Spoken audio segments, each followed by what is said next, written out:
Le cours débute par une démonstration. Le portage s'avère plus compliqué que prévu. Un mélange de nouage et de tissage, avec au centre de la technique le confort de l'enfant. On le lisse dans le dos de l'enfant en remontant le tissu jusqu'au-dessus de sa tête, de manière à ce qu'on puisse créer un soutien autour de la nuque du bébé.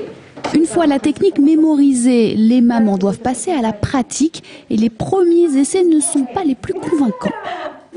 Ouais, je pense qu'au début, il faut avoir des professionnels pour nous aider. Et puis après, je pense que c'est nickel. C'est cool. Sur le ventre, le dos ou la hanche, une dizaine de nouages différents permet de porter son enfant en toute sécurité. Une technique ancestrale sur d'autres continents en passe de se développer en Occident. Naturellement, les 3/4 de la planète prend un bout de tissu, les femmes de la planète prennent un bout de tissu, se l'enroulent d'une manière ou d'une autre assez savante autour de leur corps et mettent leur bébé dedans.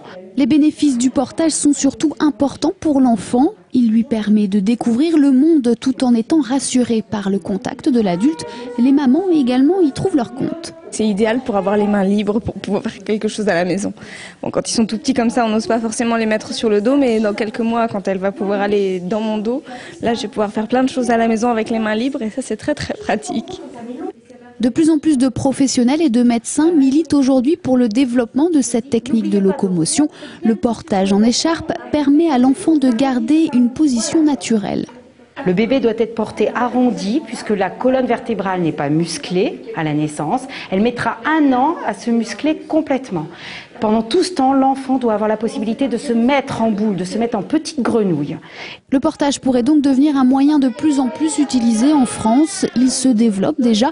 Marie-Laure donnait un cours par mois il y a 2 ans. Cette année, elle doit revêtir son rôle de professeur 4 fois par